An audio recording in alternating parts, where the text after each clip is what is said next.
Diretso tayo doon, ma'am. Diretso po tayo. Okay lang. Okay.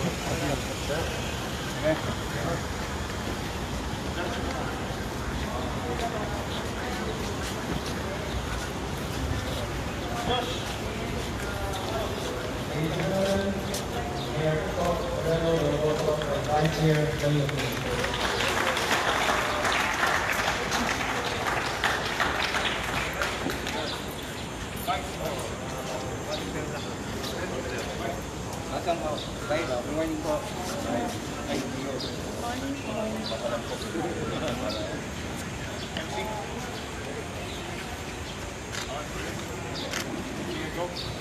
May I request everyone to remain standing before we start our program. Let's remain standing for the national anthem.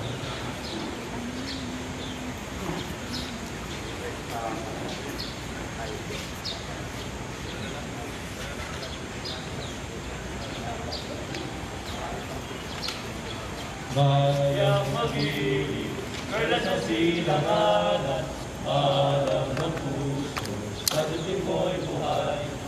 Lupang hinirang, nguyang ka ng mag-ibig, sa manlulubi, di ka pag-ibig, sa nagatang sumusipoy. Maraming mong bugaw, may nilagang suga at awit sa pandayang minamahal, ang isang ng matawag, ngunit patuloy na nagdinigdig ang bituin na tarangan.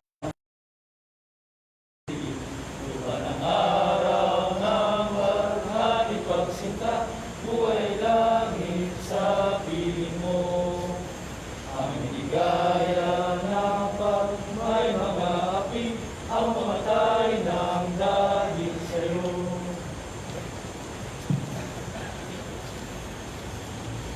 Ladies and gentlemen, may remain standing as we start with the JCI mission and vision to be led by Commissioner Jet Patel. Good morning, everyone. Let us recite our JCI values, prayer, and mission in unison and with conviction. JCI values. We believe that faith in God gives meaning and purpose to human life, that the brotherhood of man transcends the sovereignty of nations, that economic justice can best be won by free men through free enterprise, that government should be of laws rather than of men, that Earth's great treasure lies in human personality, and that service to humanity is the best work of life. JCI prayer, we affirm our conviction that faith in God gives meaning and purpose to human life. May the Lord guide us in all our undertakings. JCI mission, to provide development opportunities that empower young people to create positive change. Thank you, Commissioner Jet. Hi, can everyone hear me? Is it all good? All right. Now, I'll be your host for today. I am Joseph Gonzalez, Commissioner in JCI in Manila. And before we start, I'd like to recognize a couple of guests. Everyone, you may be seated, please. Thank you.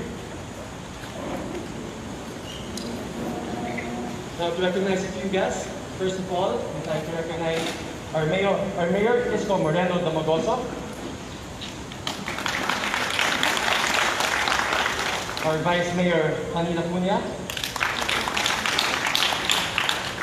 JCI Philippines National President, Mark David.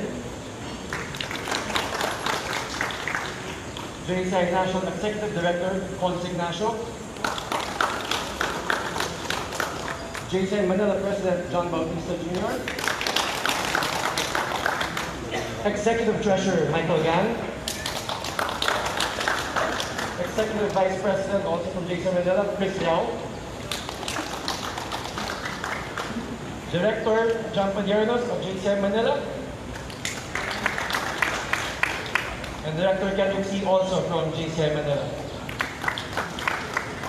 Now, this project also was possible with our sponsors. I'd like to give an opportunity to mention also the LGU of Manila through Mayor Isko Moreno, Domagoso. Manila Health Department, Department of Health, Department of Education, Divisions of City Schools of Manila, the principal of Arroyo High School for accommodating us here. Thank you. Also from the private sector, Philam Hardware Group, Crosslink, IIPI, Greco Architects, Hanabishi, RC Cola, Murabeshi, Jet Lighting, Rua Seguridad, Pacific Union Insurance Company, PLDT Enterprise, FR Sevilla, Mega Sardines, Forest Lighting, and the Chua family. Thank you very much for helping us build this quarantine facility here in Aurelio High School in Manila. Now, to start off, I'd like to call on a few people for opening remarks. First up, our President of JCM Manila, President John Bautista Jr.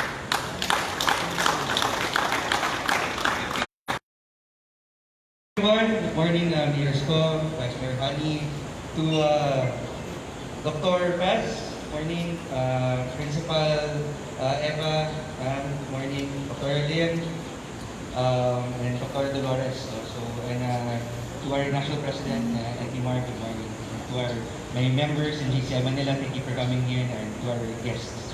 So, just a brief breakdown, no, our organization is comprised of all-male chapter kami, but then comprised of men that are 40 and below.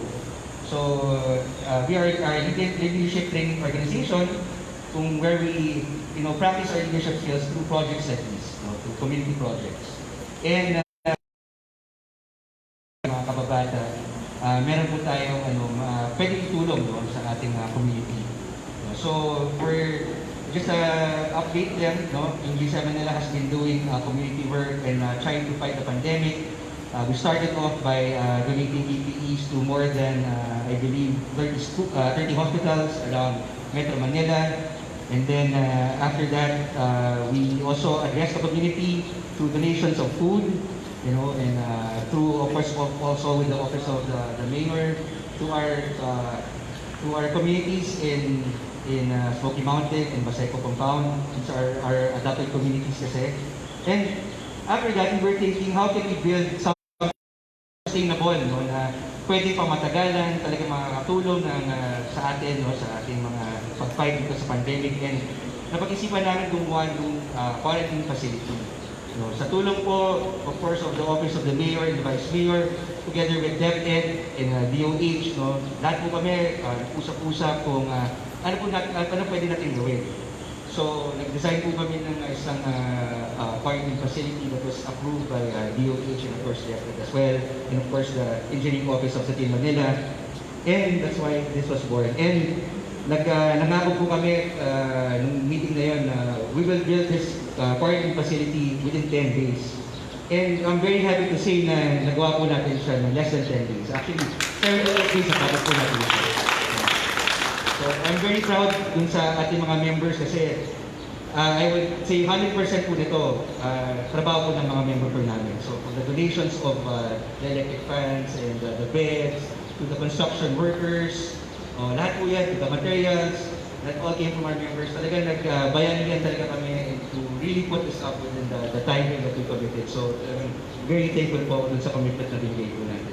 And of course, we want to thank everybody, of course, the DOH, the Office of Santa Ana Hospital, who will be taking care of this facility after we turn over, because definitely them being the frontliners and making sure na hindi mag-spread itong virus natin. So we're very thankful for that, and of course everybody who will make this facility progress and working. So maraming salamat sa inyo. I think kami will be just a very small part of this, pero talagang laban sa inyo po. So maraming salamat po sa inyo.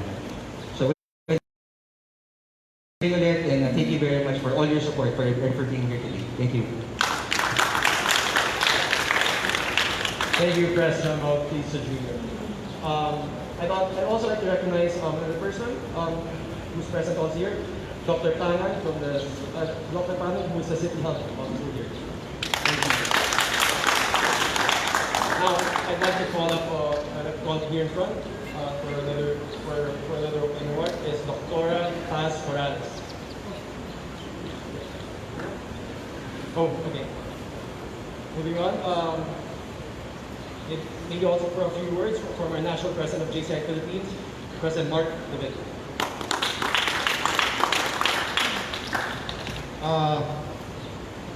Just wanted to everyone, especially to my President, John, to the Mayor of Mexico, Mayor Isko, and to the Vice Mayor. I would like to congratulate the organization or local organization GSI Manila and the members. Palakpakan po natin sila. They really work hard. What I can say is, what this symbolizes is the premise of working together and collaborating. So each and every one, the sponsors from the LGUs to our local organizations, creating something like this is showing how the bayanihan and the spirit of Filipinos are really working. So with that, congratulations again to everyone who took part in creating this quarantine facility, especially to the members and to the sponsors and to the LGU. And last but not least, I just want to say na Nelson Mandela mentioned before na everything seems like impossible until you start doing it and making it possible. So for doing this within 10 days, it's really a feat for every one of us. So palakpakan po natin ang lahat ng kasama dito ngayon. Again, congratulations, First John, and to the whole GSI Manila, and to the City of Manila. I hope it will help in combating the pandemic. Thank you very much. Thanks, Press Mark David.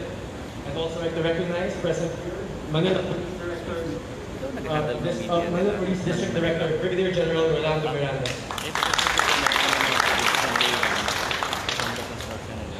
Can I call on Mayor Isko Domagoso?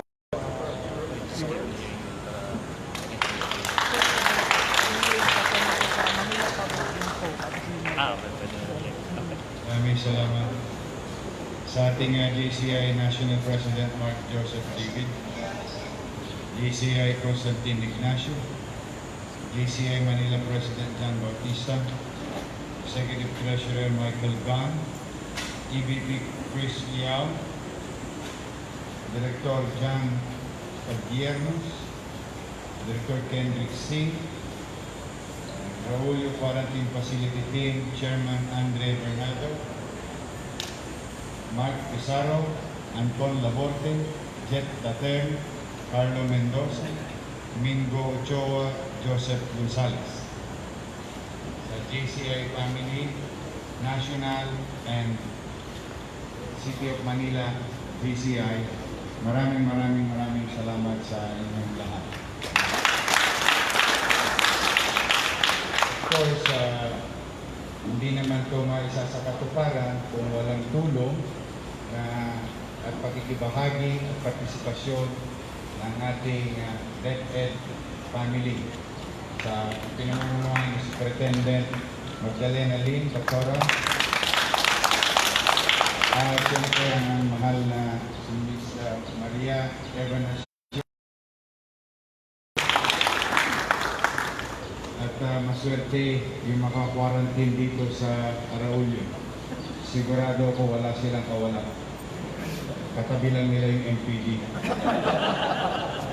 na pinamumunuan ni General Batang Tondo, Brigadier General Miranda, Rolly, at ang aking mga partners sa local government, particular na my main partner in this particular crisis, ang ating Manila Health Department na ex-boyfriend ng aking Vice Mayor kasi asawa na siya, si Dr. Fox Pana,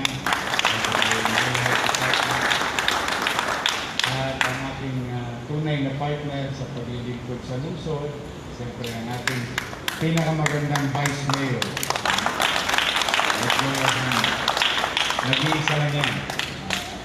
Sa lahat ng iba pong bisita, sa engineering at sa people in the press, laging nakasubaybay sa amin sa lungsod upang ipahatid ang mga impormasyong nagaganap at magaganap sa lungsod. Maraming salamat sa inyo, mga taga kahit na risky, ay talagang tinutupad niyo pa rin ang inyong sinintang tungkulin na iba. Ihatid ang balita sa taong bayan. Now, ako naman po, maikli lang. But I can honestly say to JCI Manila and its national leadership na yung ginawa ninyo ay napakahalaga. Napakahalaga sa approach at plan in the coming weeks ng pamahalang lungsod ng Maynila. Because as you all know, and numbers and records speaks for itself. The city of Manila, while we were aggressive for the past 2 months, we're going to be aggressive in the coming weeks, months, and well, ako lang naman ang nakaisip na baka pare-pare tayong iniisip. And I hope I'm wrong. To the rest of the year, kasama natin sa buhay natin si COVID-19. Mahirap tanggapin ng katotohanan, but one in problem solution, one must have that kind of attitude at the unang-unang dapat na attitude ng isang tao is tanggapin ang katotohanan, ang tunay na sitwasyon. Sapagkat the more mo itong kinukubli, the more kang maliligaw. So, just to be safe and very conservative, the city of Manila will brace itself in the coming weeks and months sapagkat kailangan nating harapin nang unti-unting tayo nagno-normalize. But having said that, while we balance between buhay at kabuhayan, we must confront COVID-19 altogether directly. Kaya sinabi kong napakalaga na ginawa ng JCI Manila sapagkat isa sa plano ng pamahalang lungsod ay palakasin, paigtingin ang testing ability ng city throughout the year so that we can find possible COVID-19 carrier ASAP. At dahil dito, mangangailangan tayo ng pasilidad. Because we cannot just continue testing people, turning positive through RTK, and let them go. We must submit them to confirmatory tests. But must take an approach while waiting for confirmatory tests, they must stay in a quarantine facilities like what JCI Manila and City Government Manila partnership today. Ito ang simbolo ng kinabukasan ng lungsod ng Maynila sa pag-atake sa COVID-19 sa ating komunidad, barangay at syudad. Kaya kami taus-pusong nagpapasalamat sa JCI. At taus-puso rin ang pasasalamat namin sa DepEd. Bakit po? Sapagkat ito po ang ikalawang quarantine site. And as you all know, yesterday you were given a glimpse of what is happening in San Andres Complex. And Tondo Sports Complex is being built. Patricia Sports Complex, the Pitan Sports Complex, Tondo High School, and all other schools, all other facilities that is within a controlled environment. It is feasible and highly feasible to put quarantine facilities inside an open space sa school. Kasi as you all know, gated yung community.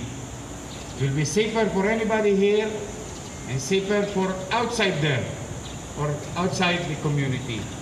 Kaya po, taos-puso ang aming pasasalamat sapagkat ang goal namin, goal ng City Government of Manila is to build as soon as possible 500 bed capacity. At napagaang ang trabaho namin dahil dadagdagan daw.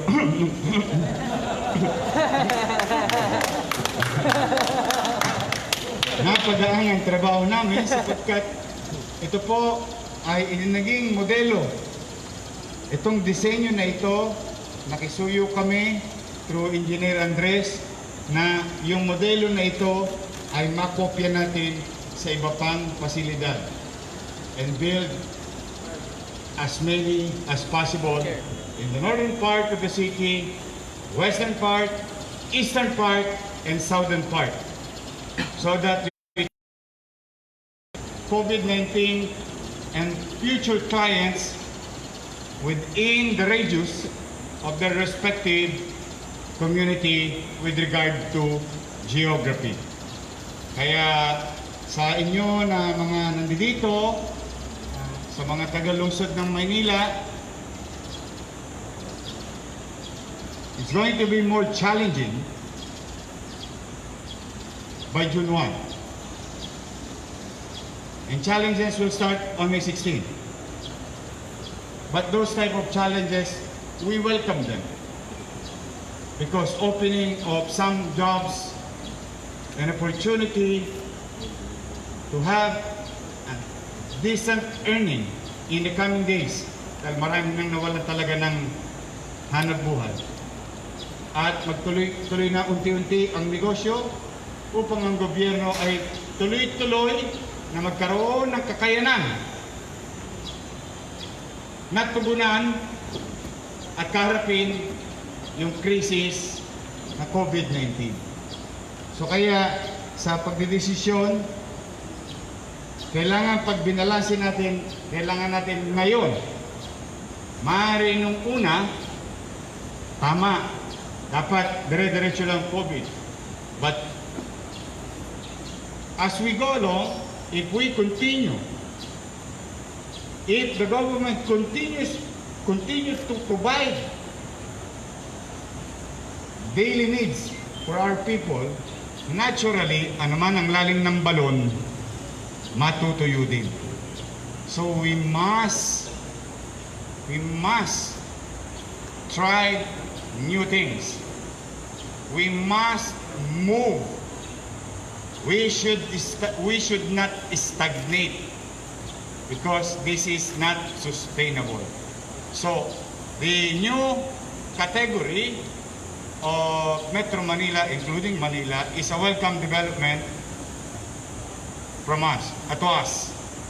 But beware, kailangan nyo, kung lahat kayo nag-ingat ngayong ECQ, mas doble ang ingat pag MECQ na. Because we are going to be more susceptible or more exposed. But alam nyo, depende lang yan sa mindset nyo. Magpapatalo ba kayo kay COVID? Para iuyo ka niya sa oblo ng bahay? O ipasok ka niya sa loob ng bahay lang? Eh kung isang taon yon, isang taon ka lang nasa loob ng bahay, hindi sira na ulo mo eh. Sa loob ng bahay. Hirap na hirap ka na. Lahat ang anxiety level. So that's why we must move on. So, kaya mahalaga ang ganitong pasilidad sa mga darating na linggo at buwan ng ating buhay. Hanapin ay contain, yun ang magiging plano ng inyong pamahalang lungsod. Katulong ang aking Vice Mayor na si Hani Lacuna sa mga darating na araw at linggo ng ating buhay sa lungsod ng Manila. So, I hope kayo mga taga JCI Manila, mabasa sana kayo ng ulan. Para dumami sila.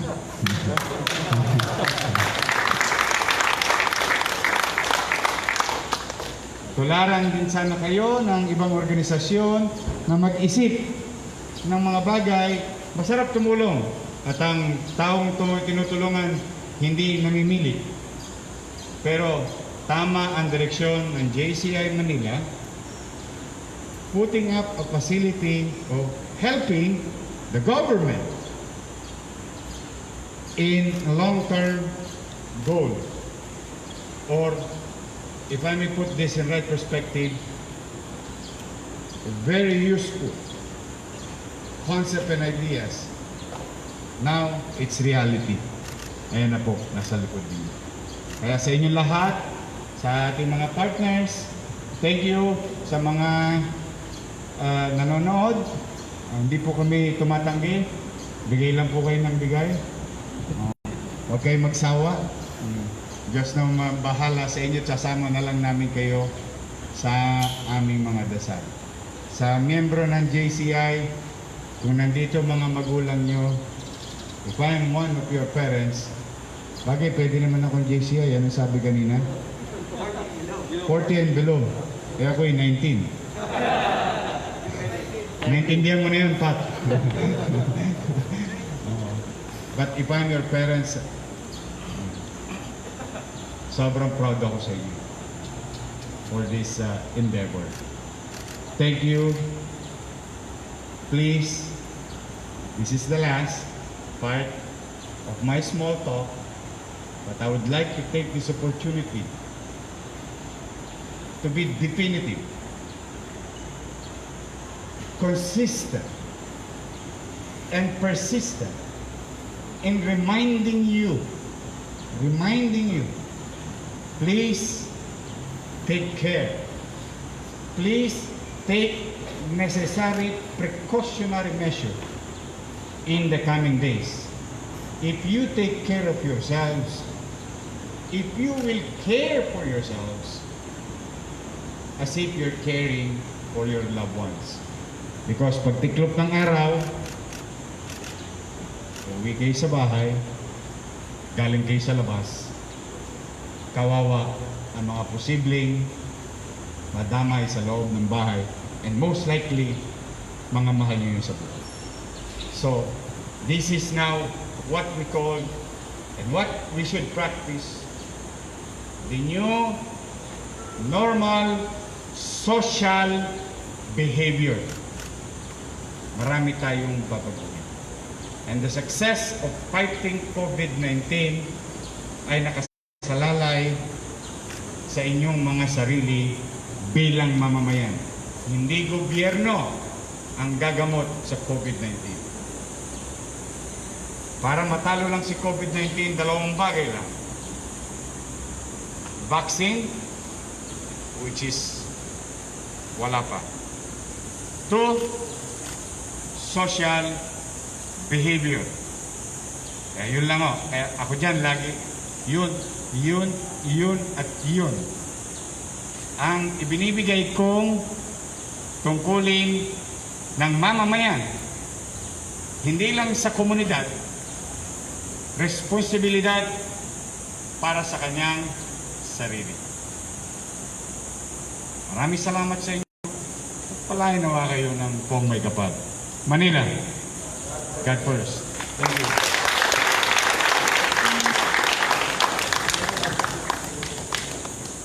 I'd like to request Mayor Isko to remain up here in front with Vice Mayor Lascuña, Board of Directors and JCI Manila President, JCI Philippines President and National Executive Director to come up in front.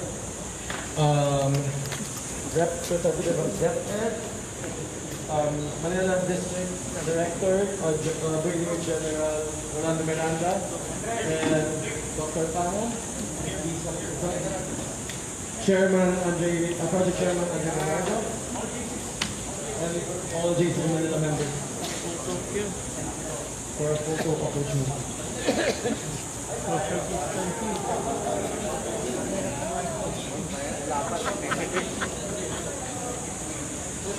Dapat pala may drone.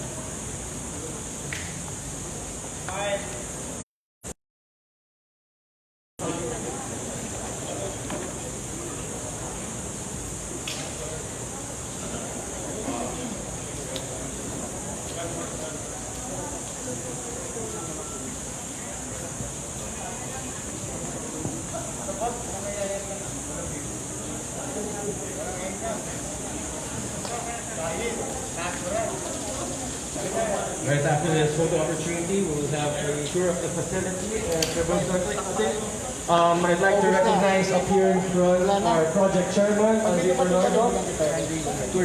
Wala pa eh.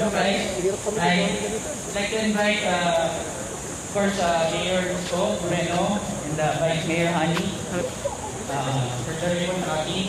Okay yung mas. Si PCI Chairman and President was engineer. Tayo ha. Social ha. Dr. Alim. Maswerte ako sa superintendent ko, very supportive yan.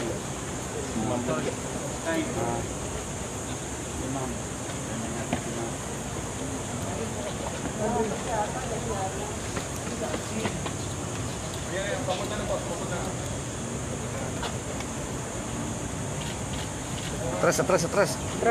Buka tayo. Atras. Mga social tayo, mga social. Social. Ay, social. Social distancing. Doktor. Okay, ready? Silang. Okay. 1, 2, 3. Buhay ang barber sakal. Boss, dyan lang ah. Mana po to, sir? Yan, Una muna yung photographer and cameraman. Journalist muna. Dami. Mga social distancing. Journalist muna, journalist. Okay.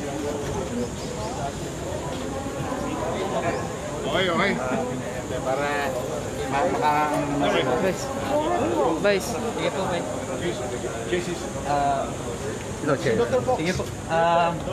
Sir, Mayor, Vice Mayor, ito po, kwento ko lang po. So, ito po yung only entrance and exit po ng patients. So, dito lang po sila pwede pumasok at lumabas. Tapos, diretso sila dito. Meron disinfecting area. Bigay din po kami ng disinfecting fogging machine. Tapos, ito naman po, dito naman po yung nurses station. Si Vice. Opo. Ang galing, no? Tingnan mo. Ayan, kita mo nga naman lahat. So, nurses station po lang dito. May sanitation area po sila. Simple na sana yung thermal. May tayo na naman. Yan na rin magte-thermal scanner. Ayun. So, for checking po ng temperature, bigay ng pagkain. Ito po nurses lounge natin. Okay. So, actually, sir, dito rin po yung nurses entrance and exit. So, dito lang sila pwede pumasok.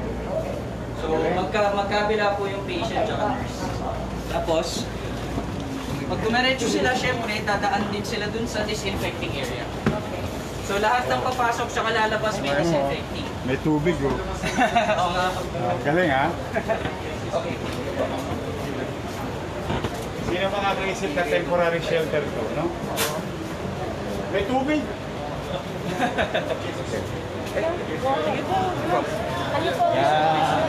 Yes, sir, please. So, Mayor, ito po yung tunnel natin papunta ng CR. Ginawan po namin ng tunnel para kontrolado po natin yung patients. Siya walang nakatakas, di ba? Tapos galing yung Hanabishi, industrial fans natin. So, ito po 20 rooms. 20 rooms per Personnel. for the meals. 20 rooms. So may mga beds na po tayo, tsaka may saksaka naman po each room. And si PLDT Wi-Fi. I-install po ni PLDT yung free Oh, wifi free Wi-Fi natin. siya. Dito na lang mag-quarantine ka. Kompleto na siya eh.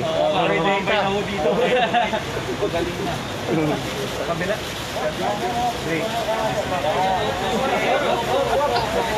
Ay, sorry po. Kasama si Vice, oh. Sige. Yan, yan. Huwag lumapit. Support na ba? Support na naman.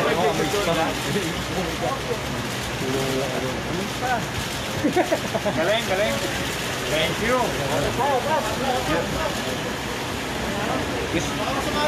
Dito kayo, mabalik kayo. Balik. Dito kayo. Vice Mayor, lagyan namin ng konting ng pampabango para medyo refreshing yung dating niya.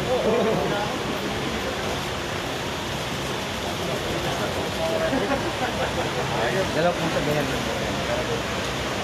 Kaya hindi enter. Privacy ko lahat. Privacy ko.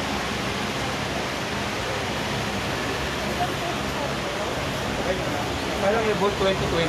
2022. We put it that way. Kailang I don't know kung hindi naman mag-gusto gawin ng local choice. Ay, free wifi siya. Free wifi na rin. Second na to. We did one away and Bulacan also. Mayor. Isa na sa bahay siya. Sa bahay mo. Ito. Sa mga tao. Eh, naghihintay ka lang naman ng result. This is extra room, like storage or kailangan additional facility. Pwede rin po dito. So, it's fine for 56 beds. Kaya po siya yung 56 beds. So, actually, maganda yung spacing. Binagyan po niya ang airborne.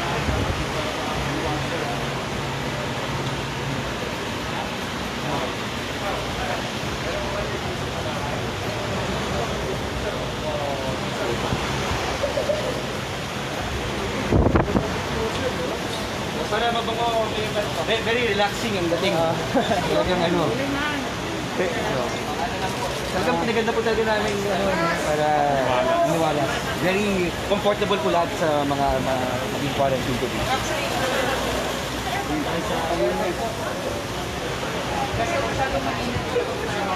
Ay, mayor.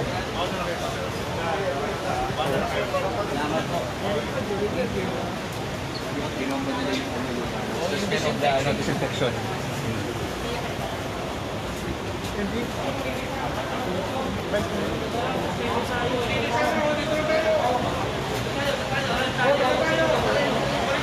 Balik na lang.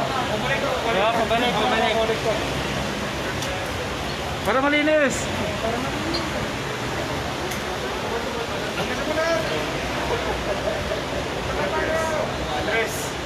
Andres. Si Andres. Engineer Andres daw po. Engineer Andres. Tapos lahat ng design ng QF na ipupulsak. Ito yung ginawa itong Tumatawag po sa amin yung ibang contractor. Kasi sabi ko, kung yung ginawa ng JCI, yun na yung copy nyo para hindi na matagal yung Exactly. sign, computation, yun na yung copy rin ninyo. Hindi ka na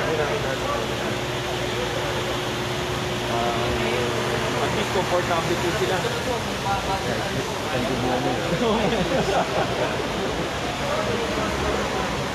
So, yeah, this one Binigyan po ng mga number ang itatayo natin 11. 11. Yes. 11 sites. Nakita nga po namin yung listahan sa ano. Kasi gusto ko talaga empower yung capacity natin to quarantine. Yes. Kasi it is safer for any person na ma-quarantine siya para one, hindi siya mahawa. Kasi waiting for ano siya. Yeah, kung positive daw. Kung positive o negative siya. Di ba? Plus the fact, mas mabibigyan siya ng medical attention while in the facility. Kasi minsan meron naman tinatawag na precondition. Puso, CA, Si Andres. Si Andres, Doc. Alam ko, nabigat ang feeling ko na kung ano yung disenyo nyo, yun ang... Kaya lang, magaling yung mga engineer po natin ngayon eh. Mga members tayo may sila na gano'n yan. Tingnan mo, pag hinina mo siya, temporary. Pero sturdy. Sturdy po yan. Very sturdy. Very sturdy po yan. Alam mo, ginla, no?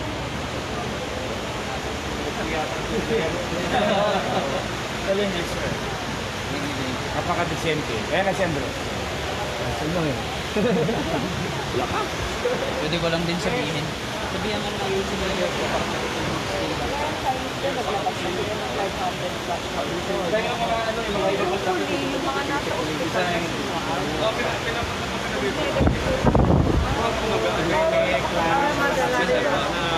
Lagi naman po kami nag-uusap. tama yung ventilation, tama yung hangin, tama yung distribution. So kung ang aircon tuloy-tuloy, exhaust, ha? Tapos meron kang electric fan, nagsisircle lang yung lamig. Yung ventilator, sir, hindi po muna sila umabot ng temp na sampo, pinalalagay ko na kayo namin. Pag meron po sila binagdag, ano na nakamulat po. Ito, Mayor. Gusto rin yung donate para dito sa... Tulong po kami. Laking bagay. Tatagal na. It's a temporary shelter. Can be cleaned in a brief matter of 2 days. But it's stable in such a way that it can be utilized for the next few months of our operation. Kasi, ano lang, COVID-4 tayo. Kahit kung bagyo, Yes, limited yung damage na pwedeng galing ng bagyo. Hindi mo feel na ano, secluded ka eh. Yeah. Sa gate. Skyline eh. Tama ka na eh. Simultaneous ka ginagawa mo. Oo.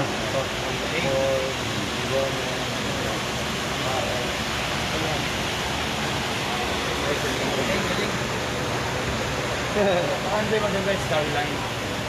So, para sila na okay. Hanggang ang separate yun. Kabila na konti. Kabila para konti. Kabila na konti. Basket. Sa consideration sa mga hindi sa ready to available. Mga nasa collective. Oo, yung mga pa. Oo, meron na sila ka na eh. Kasi ka po. Ang waste pa daw. Kailangan daw. Ako na rin sa sanitation. Oo. Nakahanap ako eh. Hindi na ako. Ang galing.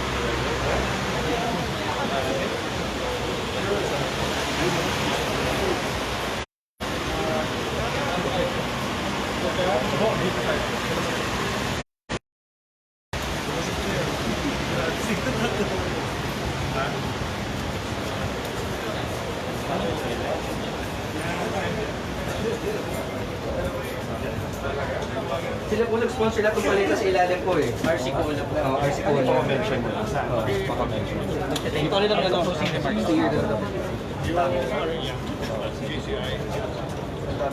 Si Vice tayo. Terat si ate. Mayor. Kaya po. Talaga? Talaga po namin. Si Vice. 1, 2, 3, 4, 5, 6, 7, 8, 9, 10. Sound check, sound check.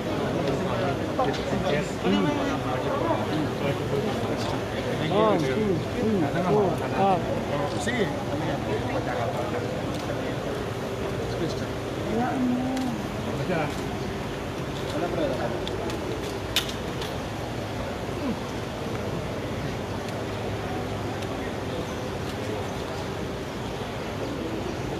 Nabanggit niyo, Mayor, kanina yung flooring, napaka-sturdy. Kanila po galing yung mga pre-order natin. Tayo. Ako. Engineer, kung may kailangan. Yes. Ano niya nung bukas? Oo. May mga nag-donate sa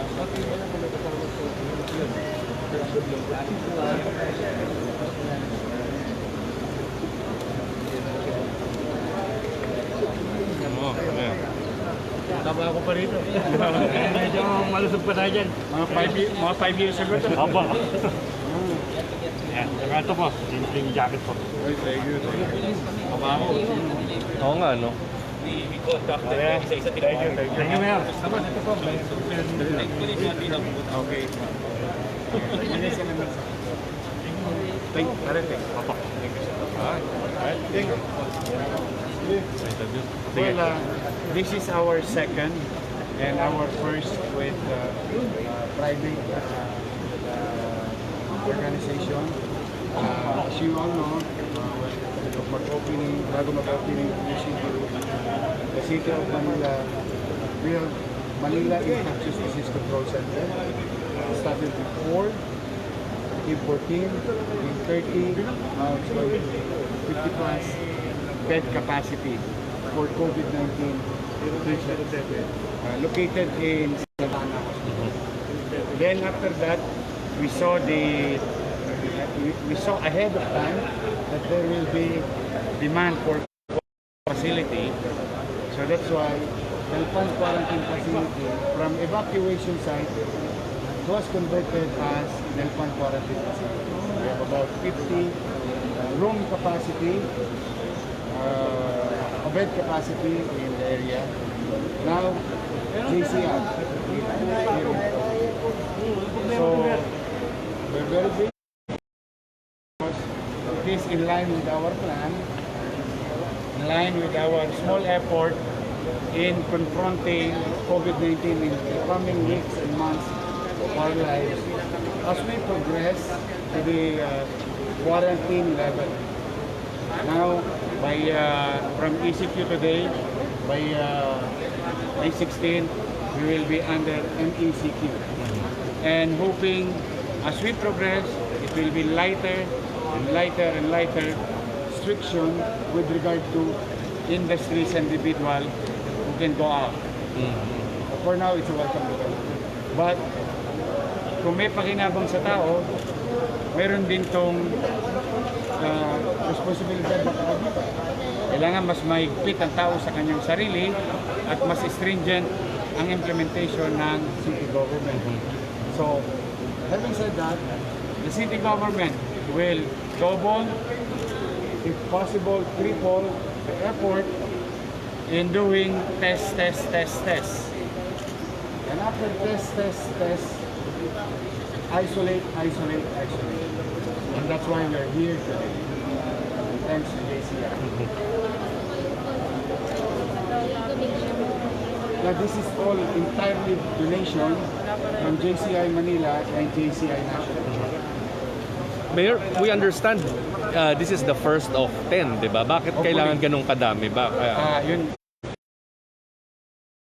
Ang goal natin, Chino, is to have at least for a local government unit for 500 bed capacity for quarantine. Dahil mababalitaan nyo na in the coming days, tataas ang COVID-19 positive sa lungsod ng Maynila for 2 reasons. 1, of course, yung behavior ng tao. 2, you will hear more tests. So the more we test, the more namin silang asa. And I would rather have that kind of numbers as long as naagapan namin sila as soon as possible na mawala sila sa kanilang komunidad or bahay or area na kung saan maaris pa silang makahawa. So let's just say 1 numbers. We've been doing about 2,000 to 3,000 utilizing RTK, and we're doing about maximum of 500 swabbing, minimum of 200 a day. That's very huge for a local government unit. And I'll give you one fact. Meron kaming sinubmit about 500 plus. I just learned it today because the results came today. Nagsubmit kami ng 500 plus from positive through RTK. So this is now what we call confirmatory test. Out of 500, there is about 70 to turn true positive via test swabbing. So it's good to know that the effort of the city is merong produkto, merong resulta. But can you imagine, wala ka ng testing, so chances are you're 70, by 4 or 5 days will be 140, 4 or 5 days will be 280, because that's how you compute the exponent. Yeah? Exponential yung growth niya. If the city of Manila has 6.34, doubling time per week, and the best effort is 7 minimum, you're in a good condition. So we are below the good condition. So every 6 days there will be 70 and another 140 and another 280 and so on and so forth. So yes, nakakatakot, totoo naman yun, tayo dapat mangamba, but yun nga sinasabi ko, I want the city of Manila to be ahead of COVID, and there will be demand for quarantine facilities. I would rather have them in this kind of facilities than strolling around the city or their community. Ngayon, meron na ba kayong guidelines ngayon na binabalangka sa transition from ECQ to MECQ? Yes. Meron kaming, yung tawag namin, post-ECQ lifting plan. Anong laman? And this is one of those. Even technologies will be utilized for any John Does and Mary to be informed real time that there is a possibility that you are a few meters away with an existing COVID virus carrier. Gagamitin namin yun. And economic, meron din.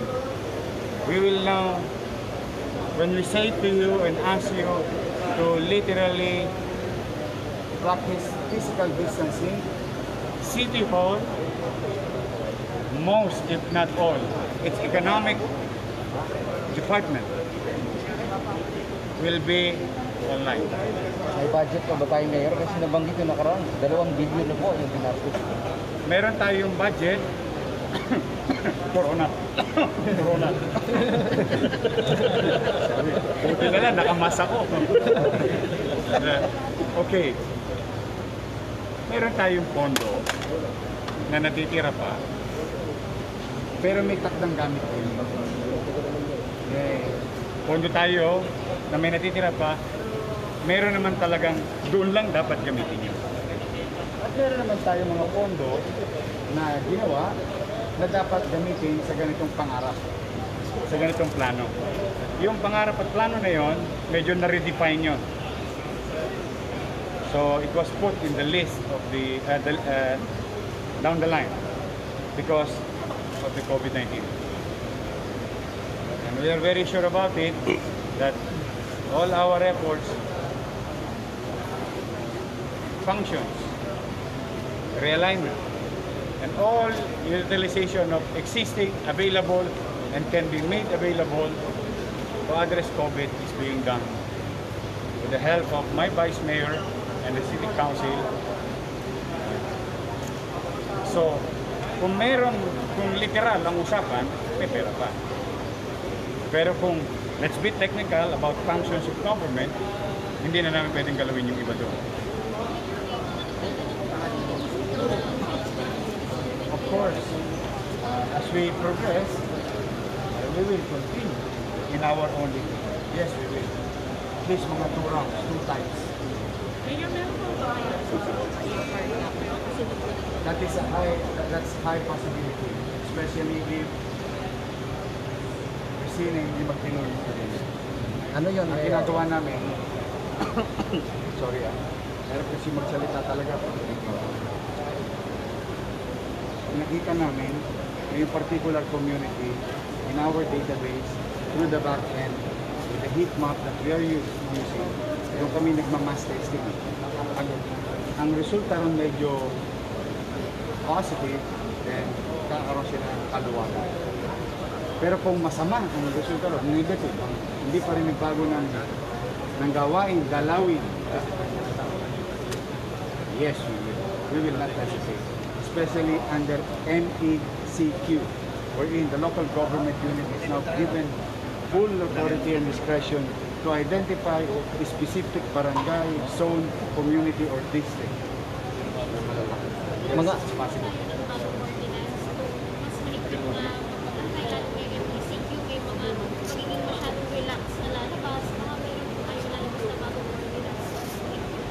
There are two key ordinances na nag-exist. And I think if that will be followed by anybody, hindi na ibang batas. Isa doon, social distancing. Second one, you have to wear mask while you're in public place. If you don't, you'll be arrested in violation of the ordinance. So these two key, one PPE, one is attitude. Being violated will be Mayor, restrained. Mayor, yung nabanggit po yung possible na hard lockdown, ano po yun? Pwede ba yung Yes, it's possible. mga anong lugar po yun? Posible. No. Basta posible. Posible. Posible. It can happen. Yes. As you can see, very helpful ang Manila Police District to General. Baka may tanong kayo sa kanya. May mga report po na meron pang mga nag-fake sleeping sa may Manila Bay assessment. Silang pahuhuli. With all honesty. I'm trying human now to understand yung hirap ng tao ngayon, mainit, nakakayamot, nakakainit, nakakapagod na, gusto nang magtrabaho, kumita. Tama naman yun. Kaya nga, sabi ko sa inyo, I was honest enough to say, it's a welcome development when Manila, one of 17, was put under MECQ. Kasi meron ng industriya ang gagalaw, which is good. But there must be, it comes with responsibility from the individual and from us. So that will be more, ano ko bang yan eh? Stricter? If I may put that in my ano, at least ganito na lang. We will be certain about our rules. May mga batas silang nilalabag. In existing guidelines, policy, under bayanihan law, existing ordinance, or even old ordinance. Remember, hindi pwede mag-swimming sa Manila Bay. May ordinance doon. But siyempre, you don't want people being jailed at this trying time. Really trying to be human. You know? Gusto mo pa rin paandarin yung kahit leader ka, kahit na kailangan mo minsan medyo black and white, minsan you cross that gray area to understand. Because that's what you call leadership. You understand your people. But you have to be firm and certain about your rules and guidelines. So the best way to do it is to meet it halfway. Talk to them, guide them, ahead of time, inform them. Yung abisuhan ba sila at the very least? Oh, Diyos ko, alam mo, bahay na ng homeless ang City of Manila. Ito, hindi, walang pagbubuhat ng bangko. Ano naman, hindi naman sa... You can see it in our San Andres complex. You can see it in our Delpan Sports complex. Homeless and street dwellers. In fact, mas dinagsa kami nung second day, fourth day to be nung ECQ. Dinagsa kami kasi nung nabalitaan nilang tumatanggap kami, nilagay namin sila sa ganitong pasilidad na may chicha sa umaga, chicha sa tanghali, may chicha sa hapon, may sabong paligo, may paliguan. What they did, ito talaga, nagkaroon na, tinapos sila sa ibang syudad, pumunta sila sa Manila. So, again, yun naman papasok yung sinasabi ko sa'yo, being human. Yes, they are homeless. Yes, maybe wala silang pamilya. Maybe street dwellers na talaga sila. Pero tao pa rin yun. Katwira ko dyan, simple. Aso nga eh. Kapag umuulan, naghahanap ng masisilungan. Tao pa kaya. So, we still continue to take care of them. Now, if you see some, meron ka na dyan makikita, what they do, para lang hindi kayo makonfuse, what they do is they are adjacent, living adjacent in the community. They will go in the intersection, maglalatag sila. Making it appear that lang sila. Kasi nga may nagat. Hindi mo naman masisisi, kanya-kanyang abilidad ng tao. Kasi wala nang sapi eh. Wala nang. Mayor, last million from yung motorcycle ko, mga tricycle, natulungan nyo na eh. Dahil mayroon kayong... Pati jeep. Ako yung jeep yan, po yung... Pinadala natin. Tayo, alam mo, hindi naman siya pagbubuhat ng bangko. You can ask Obed, and in fact, I heard them talking about it. It was the local government unit of Manila gave first assistance, and because of that, yung ibang member ng organisasyon nila nasa ibang Metro Manila natulungan din. Then about 3-4 days ago, another round of 1 month food provision. Ulang na lang ang problemahin nila. Pero pwede na silang magsaing araw-araw. Thank you. Thank you. Sir, thank you. Kung National yan. sa lista, National because yan. we always wanted to be in sync with our plan and actions in line with the national policy. Para isang musika lang ang... Thank you. Okay. Okay, thank you very much sa inyo. Sino, ingat kayo. Picture daw sa Legislative with Jesse. Hello po, ako po si Andre Bernardo. Pakilala lang po ako, yung project chairman ng Royal Quarantine Facility. Before po umalis si Mayor, gusto ko lang po sana mag-last few words. I'd like to, well, I've always believed na the only way we can rise from this pandemic is by doing it together. And this facility po is testament to that. We will be able to rise from this pandemic if we do it together po. Kaya po, I would like to thank all our sponsors and partners, of course, City of Manila, Mayor Isko and Vice Mayor Lascuña, for giving us this opportunity to help. Hello. Also, I would like to thank DOH and Manila Health Department for allowing us giving us all their support. Also DepEd and Division of City Schools Manila. Sobrang supportive niyo. Thank you. Also, I would like to thank also all our sponsors, Phil-Am Hardware, Group, Crosslink, Electrical and Construction Corporation, IIPI Flooring, Greca Architecture, Hanabishi Appliances, RC Cola, Murabeshi, Jet Lighting, Rua Seguridad Corporation, Pacific Union Company, PLDT Enterprises, FR Sevilla, Mega Sardines, Forest Lighting, and of course, Chua Family. Okay, Mega Sardines. Thank you po. We would like to present lang to Mayor a special gift lang from our sponsors po. Mega Sardines, RC Cola, and Hanabishi. Boss, samahan mo na. Project Chair. JC's sa likod, JC's. Thank you. May chicha pa. Meron ako. Meron.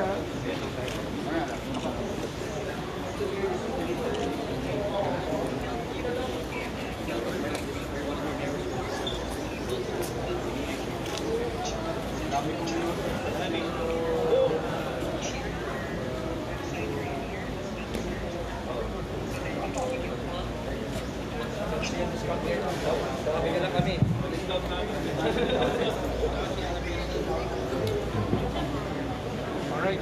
Thank you very much. Salamat.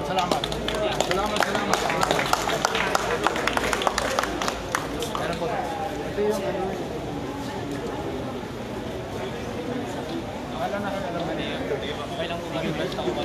Oo. Sama tayo. Direct sama ko direct.